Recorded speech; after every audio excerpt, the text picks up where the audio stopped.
அழகாக இது பண்ணி நம்ம பார்க்க ரீசெண்டாக ரிலீஸ் ஆயிருக்க படம் தான் ஆப் ஜெயிச்சா கோய். இந்த படம் வந்து மாதவன் நடிப்பில் இப்போ நெட்ஃப்ளிக்ஸில் இருக்குது, கண்டிப்பாக பாருங்கள். இந்த படம் ஒரு ஃபேமிலி லவ் ட்ராமா கதைனே சொல்லி வந்து ஹீரோ வந்து ஒரு ஸ்கூல் படிக்கிற ஒரு பிள்ளையை லவ் பண்ணுறாரு. லவ் ப்ரொப்போஸ் பண்ணையில் வந்து ஒரு சங்கடமான விஷயத்த சொல்கிறதுனால அந்த பிள்ளை வந்து நீ கடைசி வருஷமே சிங்கிளாக இருப்பேன்னு சொல்லிடுறாங்க. அது உண்மையாகவே படிக்கிற மாதிரி 42 வயசு வரைக்கும் சிங்கிளாகவே இருக்கிறாரு.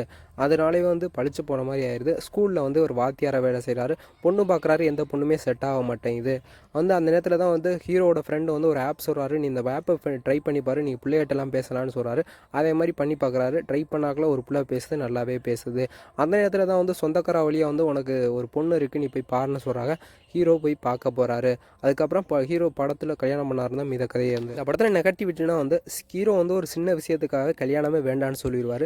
அதை பார்க்கையில் வந்து இதெல்லாம் ஒரு விஷயமாடா, உனக்கு 42 வயசாயிருச்சு, இப்படிலாம் வேண்டாமான்னு சொல்லாமல் நம்மளுக்கே கோவம் வரும் படத்தை பார்க்கையில் வந்து.